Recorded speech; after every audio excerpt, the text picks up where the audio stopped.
hapon mga kang isuna no sa atong pagdagat kini iba daw sulat gikan sa kuha pa ni 1855 pa ni nga suwat karon ato basahon ay ni kay wabo man sa ni gibutang diri ug ginsa ni basta kay sulat kay sa katong tawo nga nilarga sa Dubai nga niuli taon sa Pilipinas wa kitay kwarta.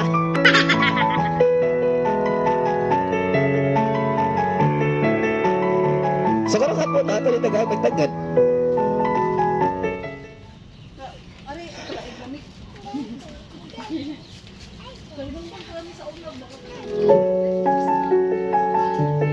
Pila ka minuto ang ilabay. O gata ni agi na sila. Wala ka ni mingaw nagbay.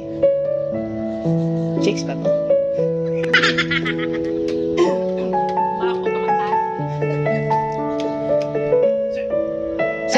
Ada kay nagkuan ko sabi ko sige magagi-agi. Nakaluoy na matagnaw nga naong bata. Balik ta sa istorya. Balik ta sa atong sugilan nun.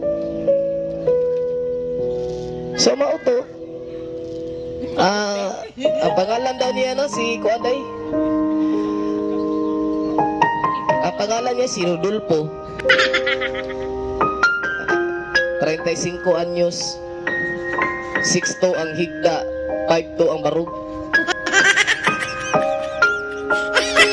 6'2" ko no ang basta ikaw muna. 6'2" ang iyang higda. Murag iya tingin ng armas. 6'2" sa 6'2". Unom kadangaw usa ka guhit. 5'2" taas din murag dinigi. Kupong ni siyang tuhod. O sa ilo ba? Ayan, di lang mag-istorya na ato lang ning paspason. Okay. Madunod din yung papel. Dugay-dugay na naman eh. So, ato basahon. So, manig, ato dito sa Dubai. Ay, kaapoy yung trabaho eh. Kaapoy yung sige tagatubang aning Arabo. Ako, pagigilok. Sa may sugo sa akong amo nga. So, may sudan eh. So, ginoo ko ani mga lawag madinis Kamil. Sige naman kong aswatan ini. Gilahi lang ang sudlanan. Kining amuhan ako madugay kini gid akong ilaw sa Kamil. Sige kalugo ni. Gamay gyud sildo. Ikadana sa nako mas Pilipinas paita ni ginabuhi ay.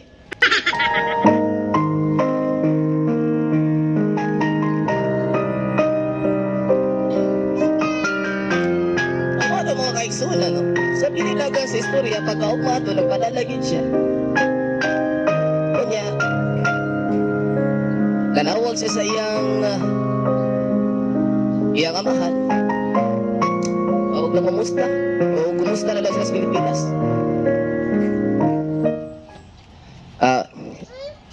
Hello. Oh, kumusta ako sa Pilipinas? Dako-dako naman kong napadaw sa may inyong na tuko diha, nakatuko na tag upat kahaligis balay diha. Ay sasawng. Ano maghuna-hunaan ng makatukod ng balay? Ang ato ang natay abangan? Kaya ang balay, pwede naman ka magkurong ang nagmanok. Pwede naman mo pasok diha. Niya ka ng abangan, kinahanglan man taan na kay makakwarta pa yata.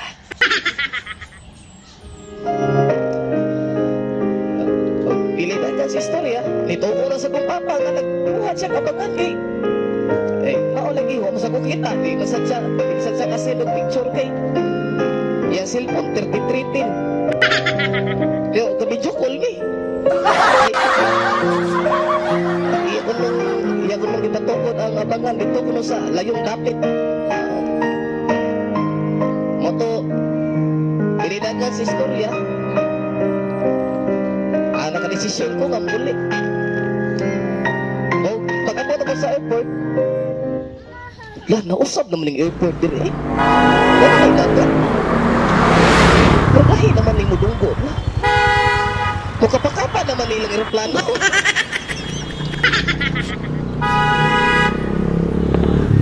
Oh, dito ka din ng airport. Igasako na din ang diri ay ang mga barcode. Maino ni noon. Sunod. Nari ko diri.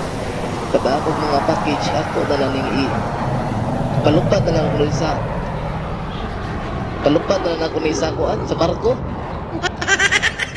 Uli na ko sakay kong taxi.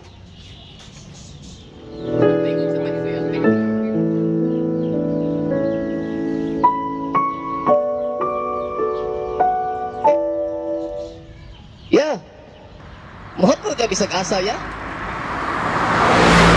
Iya pag berkataan ni. Sa buto bisag asa, kanang kuan ba? Kalimot naman kung asa to nga mo ay kay dugay-dugay mo ko ulit 25 years kay gusto Dubai niya. Murag kalimot naman kung asa ko dapitan, murag kalimot na jud ko ba? Oto, dili na sa istorya, abo di ko sa mga bahala ko ka hibaw driver asa mi pa do. Oto. Dili na sa istorya, pag-uot ako sa bulsa, Kuya G.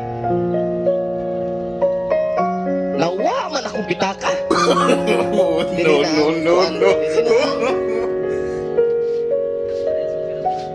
Dili na nagsugod ang limala sa akong kinabuhi nga nabili na akong pitaka. Kay tuwa rito tanan. Akong tinigom, akong mga passport, akong mga lisensya. Lisensya sa kuan. Imbalber. Kaya ako nasugod ko sa pitaka.